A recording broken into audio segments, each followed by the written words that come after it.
بسم الله الرحمن الرحيم. رب أدخلني في لجة بحر أحديتك وطمطام يم وحدانيتك، وقوني بقوة سطوة سلطان فردانيتك حتى أخرج إلى فضاء سعة رحمتك، وفي وجهي لمعات برق القرب من آثار رحمانيتك، مهيبا بهيبتك عزيزا بعنايتك، متجللا مكرما بتعليمك وتزكيتك، وألبسني خلع العزة والقبول، وسهل لي مناهج الوصلة والوصول، وتوجني بتاج الكرامة والوقار، وألف بيني وبين أحبائك في دار الدنيا ودار القرار،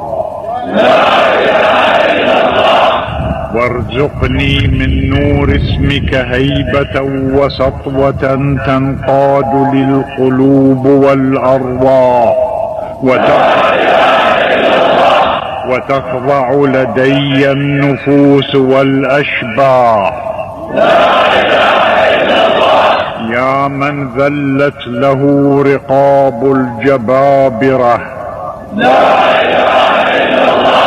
وخضعت لديه أعناق الأكاسرة،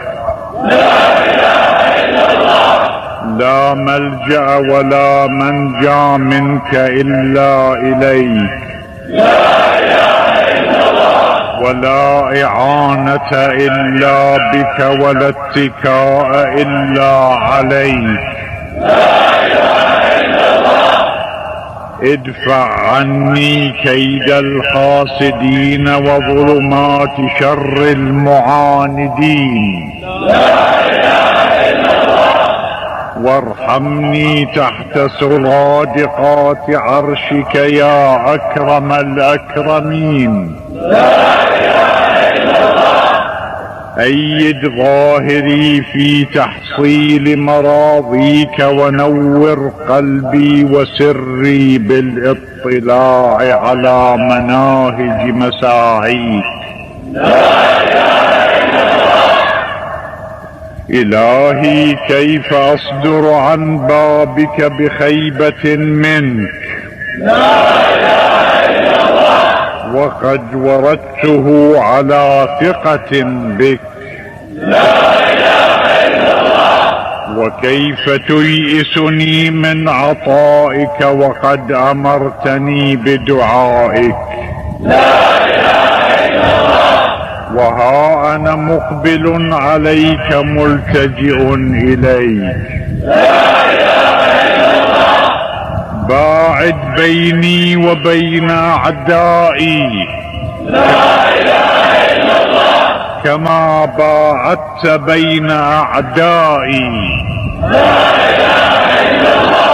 اختطف أبصارهم عني بنور قدسك، بنور قدسك وجلال مجدك، إنك أنت الله المعطي جلائل النعم المكرمة،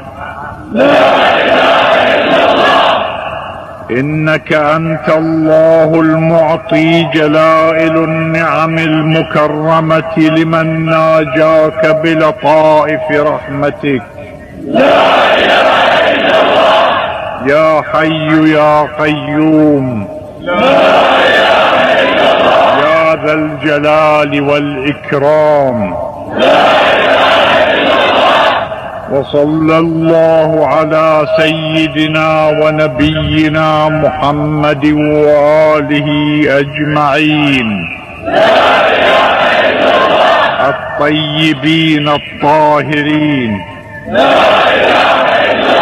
كأفضل ما صليت وباركت وترحمت على إبراهيم وآل إبراهيم إنك حميد مجيد.